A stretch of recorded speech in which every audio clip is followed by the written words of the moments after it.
Well, I thought maybe we could talk about changing habits because a lot of us are wanting to change. Yeah.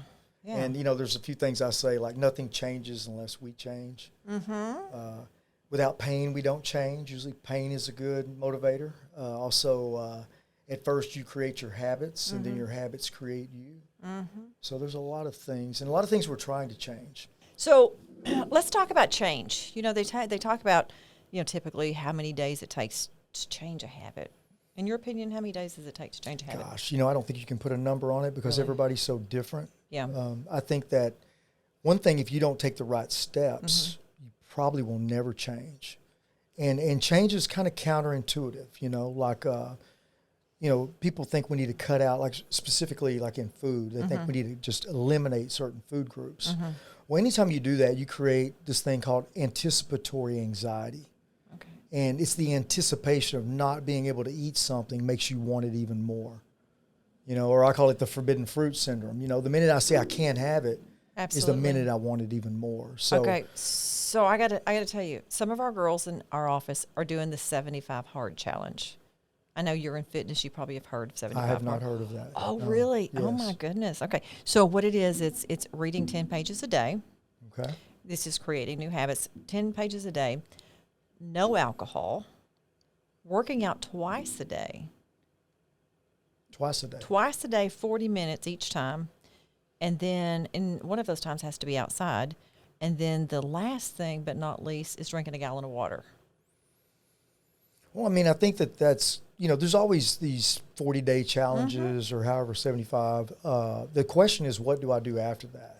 True. And, it depends on where each person is. If somebody's already reading, and reading 10 pages a day is not going to be much A at big all. deal. If I don't drink, big deal. That's Yeah. not going to be hard for me. But it's the ones that are drinking every few days probably Yeah. would be tougher on. Well, and the thing is, everything in moderation is fine. I like know. that. You can have a sip of wine every night. Now the heart health studies show that it's 3 ounces. Now that's a small amount. Anything over 3 ounces, then you start getting a little out of your health range, especially if you eat a big fatty meal. Does at that go night. for tequila also? Can you do tequila and Well, vodka? the alcohol, the body doesn't. I'm The body treats alcohol as a sugar, the health coach over here. and so for 1 gram of carbohydrate, you have 4 calories. For 1 gram of alcohol, you have 7 calories. Okay. So it's a little bit more calorically dense. But if you have a real fatty meal and drink an alcoholic beverage in the evening, that spikes the insulin levels and it helps to drive some of that fat more into our fatty cells in our body. So Okay. I wouldn't recommend doing that.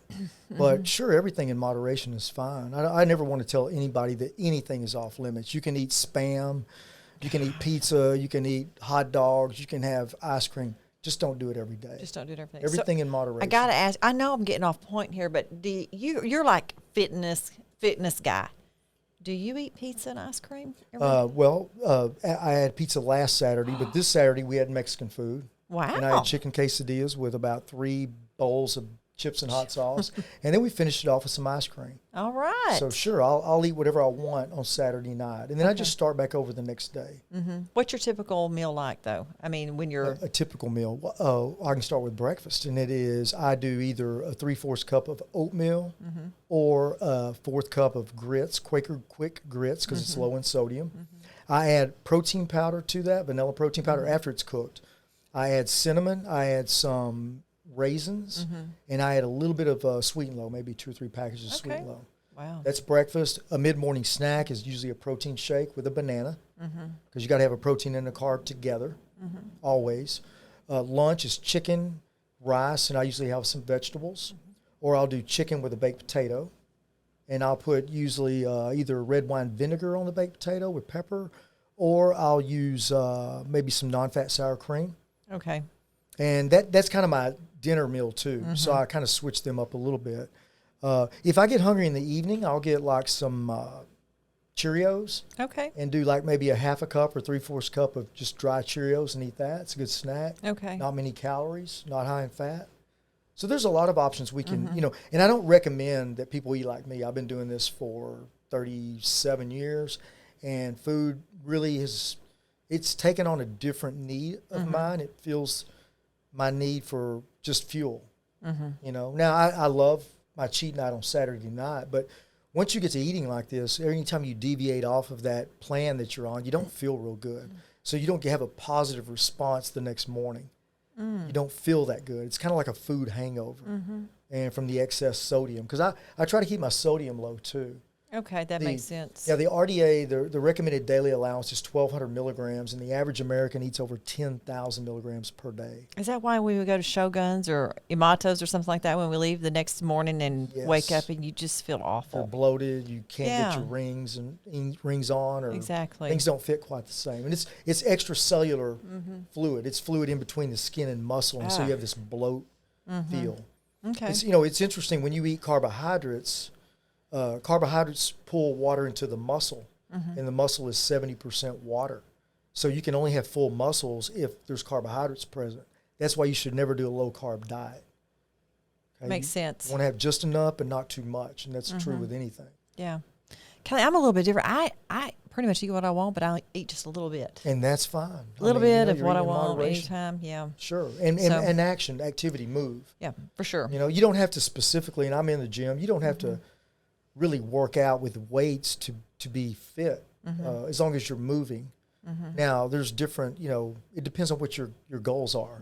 True. And that's what I tell everybody. It's just, I need to know what your goals are first. And that's something we'll talk about when we're talking about changing habits. Very good. Yeah. Okay, back to what we're talking about, changing habits. Well, like I said, at first you create your habits, and then your habits create you. Before we know it, what happens is we do certain things throughout the day, and neurologically we get a shot of dopamine. And whenever we get that shot, we're more prone to go back to that event. Okay, no matter what it is, we're moving without thinking. There's a lot of subconscious activity that's being activated, and so we're just kind of going through our day, not thinking of what we're doing. But our brain remembers what felt good the last time, and so we tend to go back to that. And in food, since we're talking about food, fat, salt, and sugar, that elicits the most dopamine.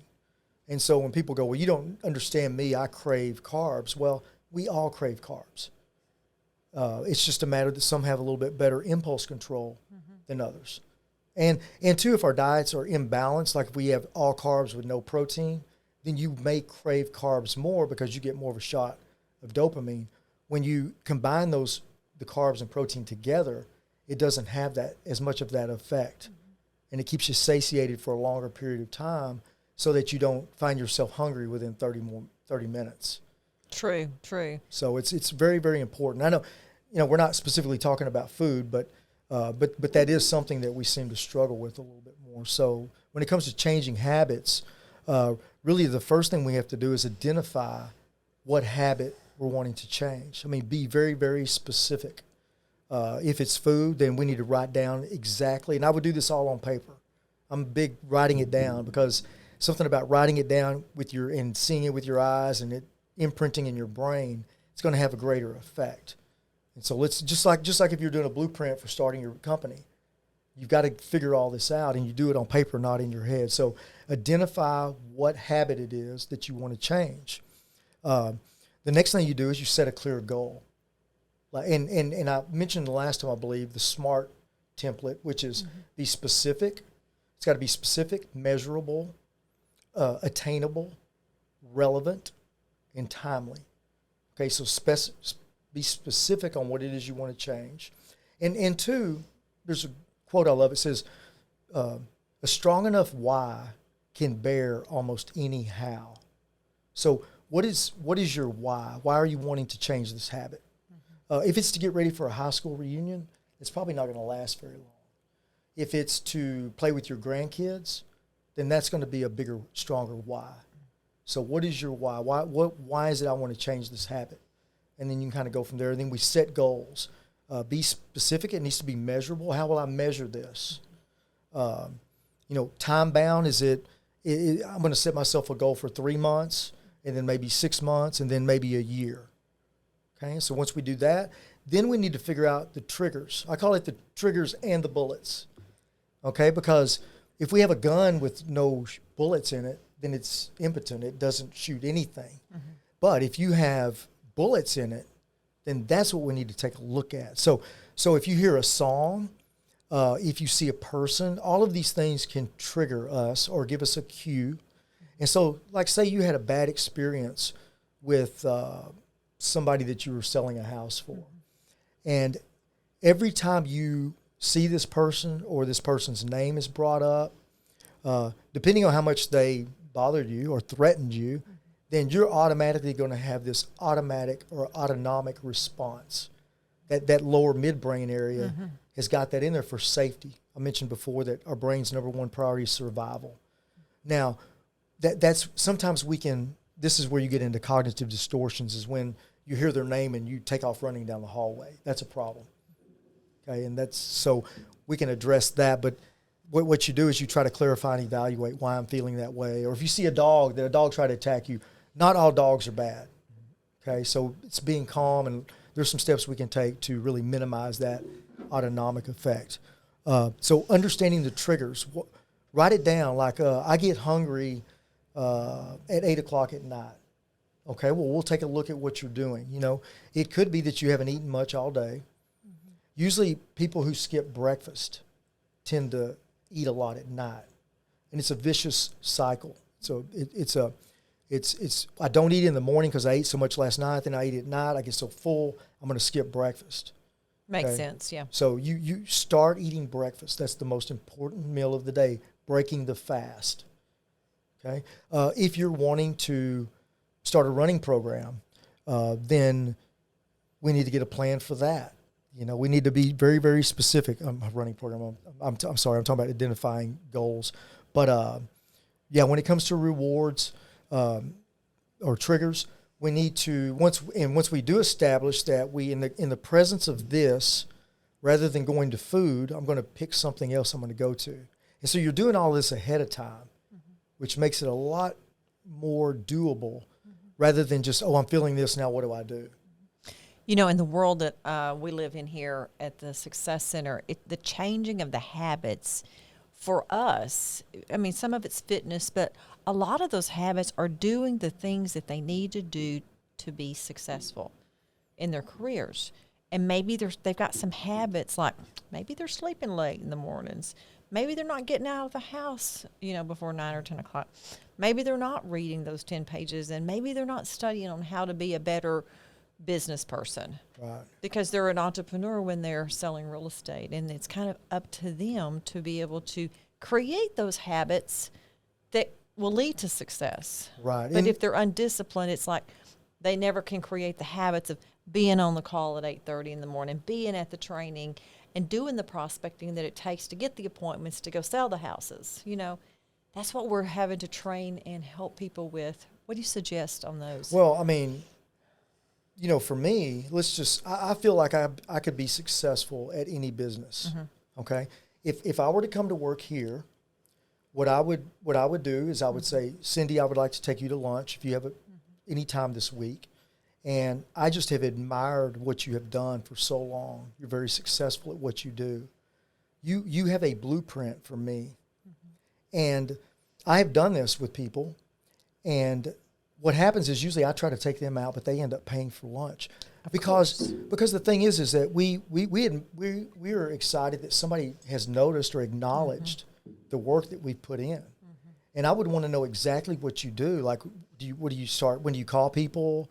Do you get back with them? I mean, how do I know if I'm bothering them? What's too late to call? I would ask you questions. What has been the greatest lesson that you've learned in real estate?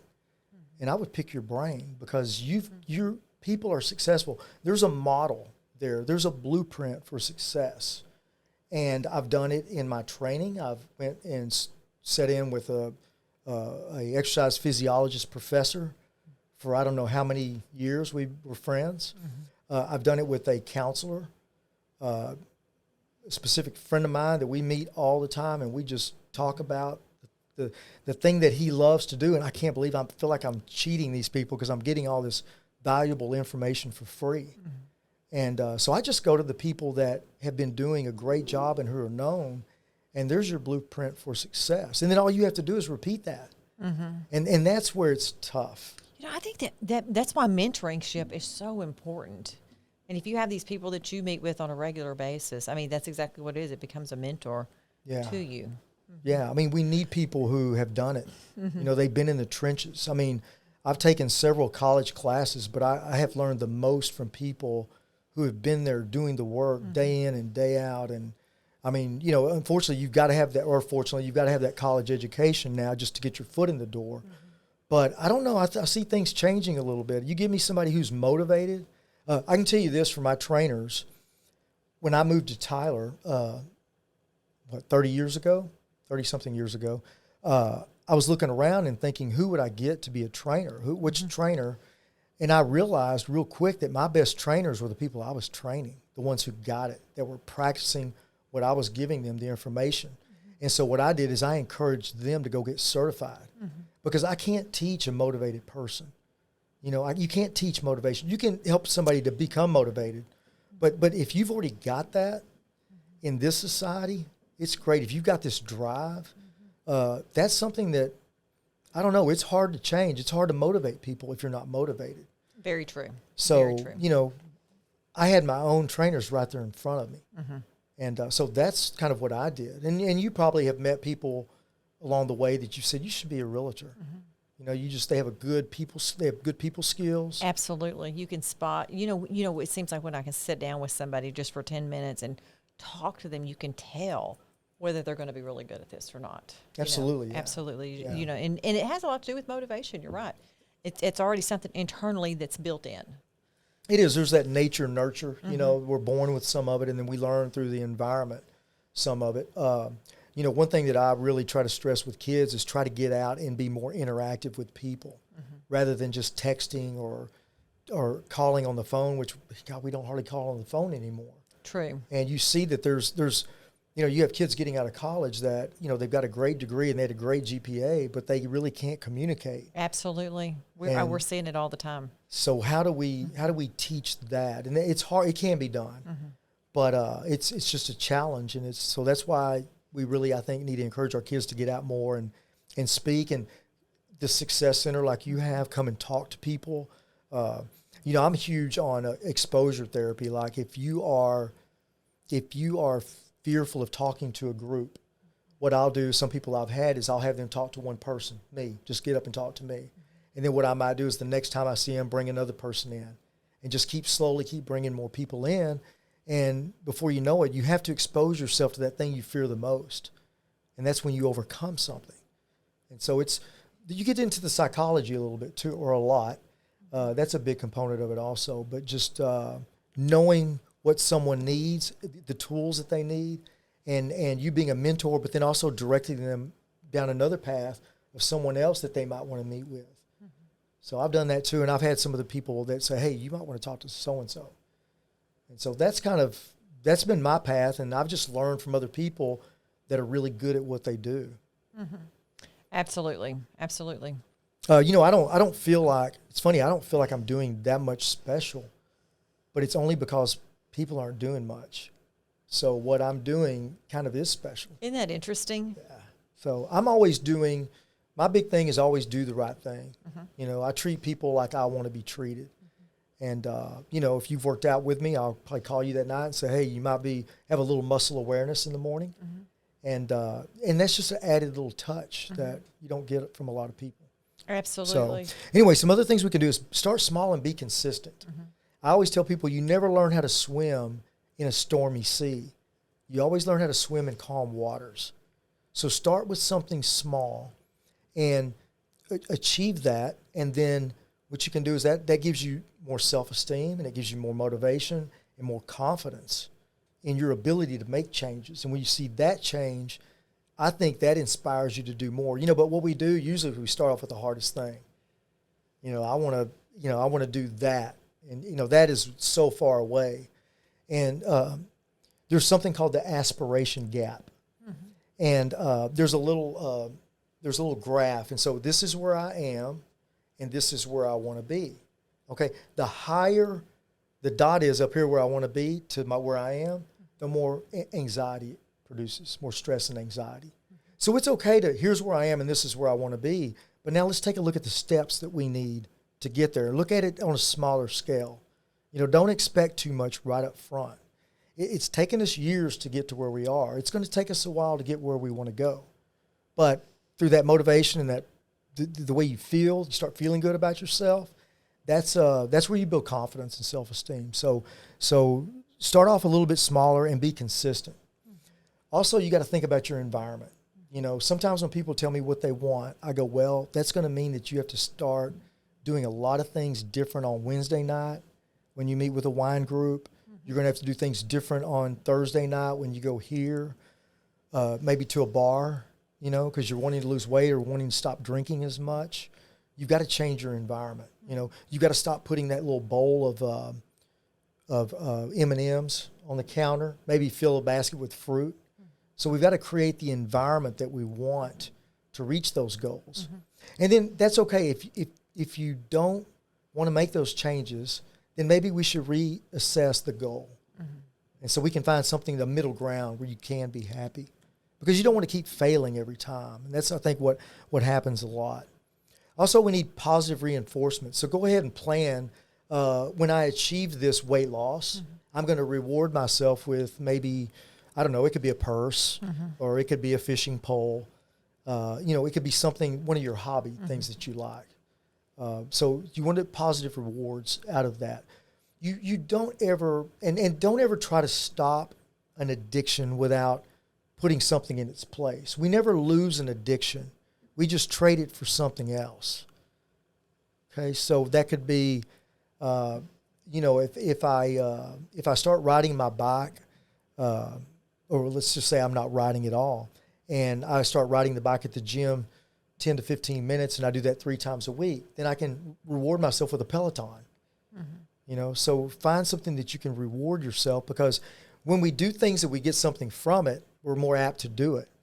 If you do something that hurts or you don't like, then we don't do it. Like you touch a stove, you won't do that again.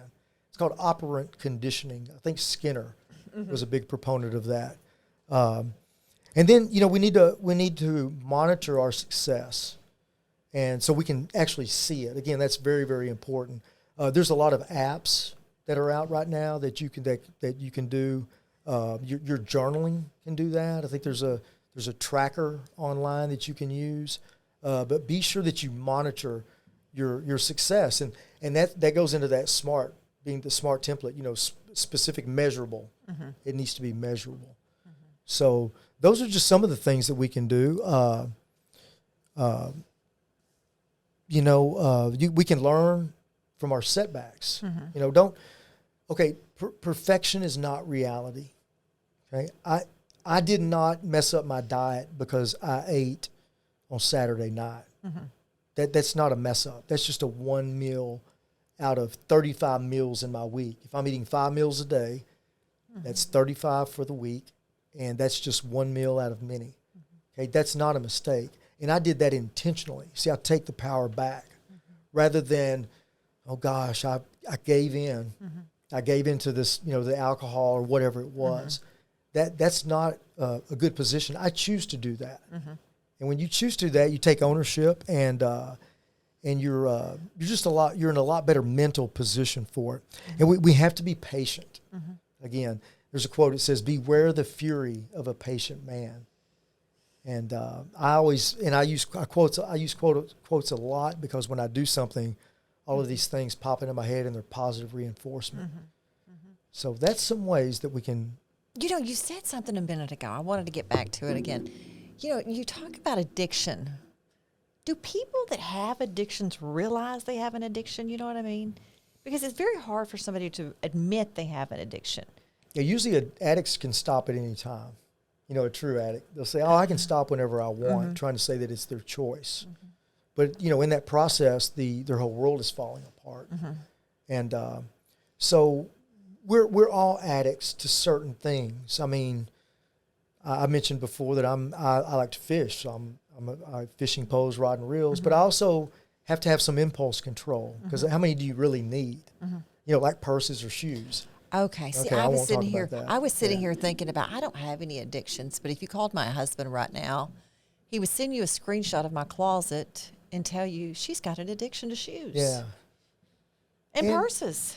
So I haven't thought about that. And as long as it's not you're not looking for food on the streets Right. because you're spending all your food. That's true. you're in control. I mean, we work hard, and for that work, again, we're rewarding ourselves in some way. But it becomes a problem when it becomes a problem. I hate to say that, but when it starts, it's you're not able to pay your electric bill, Oh, yeah. or you're excluding people from your life, or it's affecting your partner. Okay. Those are when it's a negative addiction. But so what we need to do is we just need to find things that we can put in the place of that, something else. Don't just try to go cold turkey on anything. Okay. I won't try to go cold turkey and not buy any more shoes. I'm just kidding. But it's really not. I just like shoes and like purses, and I only carry one purse all the time, and I've got like 4 or 5 pair of shoes, and that's all I usually wear. But I've got a closet full of them. Right. We like to have options. So with the fishing poles. Yeah. But the thing is that it's not you don't have a credit card bill that you can't pay back. No, nothing and like that. That's what's important. I mean, we need to. I mean, I say do whatever makes you happy as long as it's legal, but and as long as it's within your means. But when it starts to create a lot of stress and anxiety and high blood pressure and cardiovascular disease, we try to drink it away or eat it away, or gamble it away or whatever addiction we choose. Make sure that it's not putting you in a compromising position. Yeah. Okay. I understand.